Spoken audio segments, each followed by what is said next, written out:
Avec nous sur ce plateau, Aurélien Février, bonsoir. Bonsoir Papineau.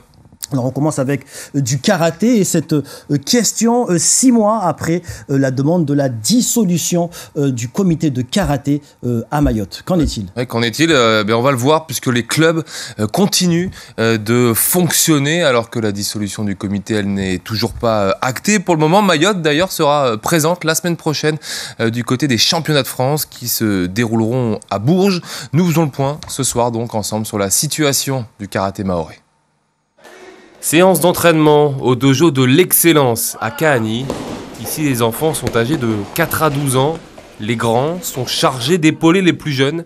C'est le cas d'Elena, en pleine séance de mise en place du plastron. Quand on se retrouve en compétition, c'est chacun pour soi, mais en vrai, le karaté, c'est vraiment un sport où c'est réuni, on s'entraide tous. Une fois équipés des plastrons, place aux assauts et tout le monde y passe, sous l'œil d'Atouman Saïd Mwanje, le maître des lieux. Aujourd'hui, le karaté mahorais, je dirais, se porte bien parce que malgré les soucis que nous avons eus ces derniers temps avec la fédération, nous les clubs, nous avons continué à travailler dans le bon sens, c'est-à-dire former les enfants pour continuer à se présenter aux différentes compétitions. À Sada, le karaté lui est en pause pendant le mois de Ramadan. Togba Koliaba en profite pour se plonger dans la boîte à souvenirs de son jeune club. Lui est touché par la situation actuelle du karaté mahorais. Mais ça me touche énormément parce que ma passion, c'est les arts martiaux. Comme tout pratiquant des arts martiaux, l'intérêt d'un professeur, c'est quoi ? C'est de voir ses élèves évoluer. Et quand vous n'êtes pas témoin, vous n'êtes pas responsable de cette évolution, vous vous sentez coupable quelque part. Le président du comité se veut rassurant de son côté sur la situation malgré la dissolution demandée. Le karaté de Mayotte n'est pas radié de la fédération, mais on est sous tutelle de la Réunion. C'est-à-dire qu'aujourd'hui, avant de représenter la fédération ici, c'est avec la Réunion qu'on en discute. La preuve pour Tostao, Mayotte se prépare pour participer au championnat de France ce week-end.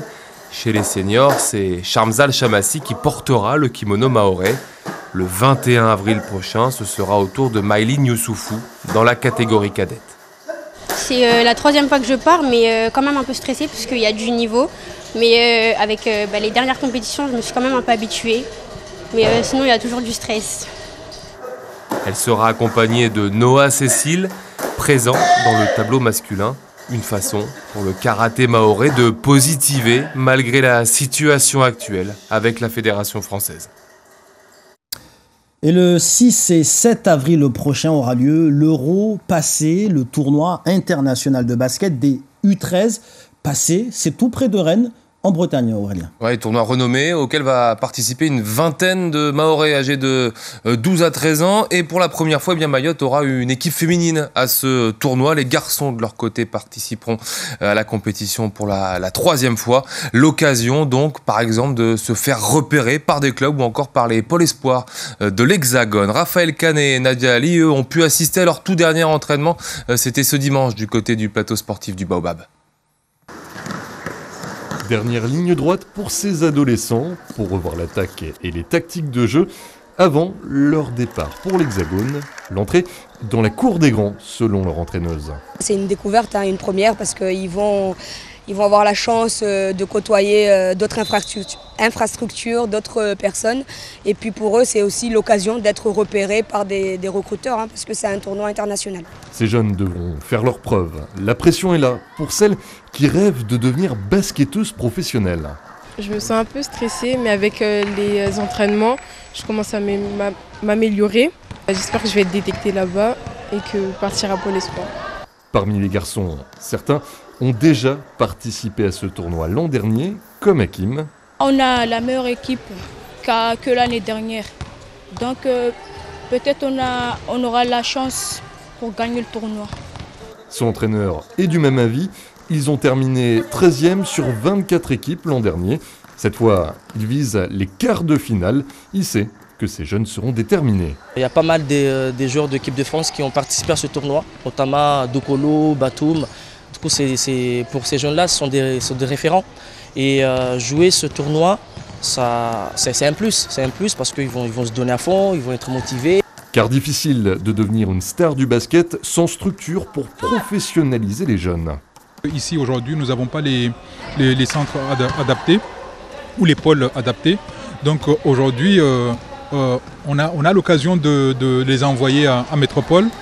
Pour éviter de dépendre de ces tournois à l'avenir, un pôle d'action sportive est prévu d'ici 2 ans à Mirerény, dans la commune de Chirangui. Et un mot de rugby pour vous dire que la pratique à 15 est de retour. Ouais, grâce à la Coupe des Provinces et la fusion de plusieurs clubs le temps de la compétition pour pouvoir donc jouer au rugby à 15.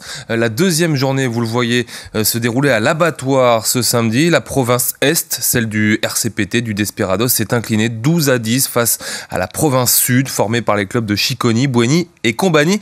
Et vous allez l'entendre, jouer à 15, ça fait du bien aux rugbyman de Lille.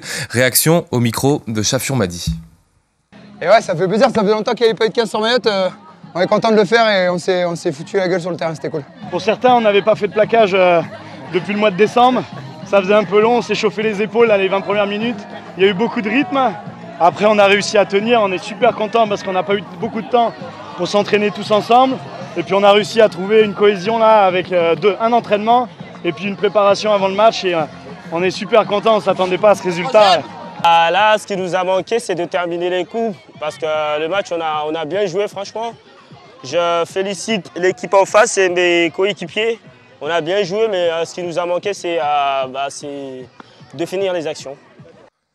Et nous, avant de se quitter dans cette page de sport, 3 petites infos pour vous faire savoir que Dawiya Abdou participe cette semaine à un rassemblement avec la sélection de l'équipe de France de handball U18, avec au programme notamment tout au long de cette semaine 3 rencontres face à l'Allemagne. Ça, c'est pour Dawiya. Autre Mahorais à la fête, c'est Kélian Abdallah, on va le voir là, qui s'est qualifié avec son club de l'Olympique de Marseille pour les demi-finales de la Coupe Gambardella. Kélian, buteur, vous le voyez, pour l'ouverture du score des Phocéens, les Marseillais qui se sont imposés 2-1 face à Rennes, qui joueront la demi-finale de la Gambardella face à Reims. Ce sera le 4 mai prochain. Et puis dernière info, Papineau, 2 Mahorais du Pôle Espoir de la Réunion qui eux sont retenus de leur côté pour participer la semaine prochaine à Clairefontaine aux Interligues Outre-mer. Il s'agit de Naïs Ali Sharif et Mohamed Mikidadi. Merci Aurélien pour toutes ces informations sportives et à la semaine prochaine. À la semaine prochaine.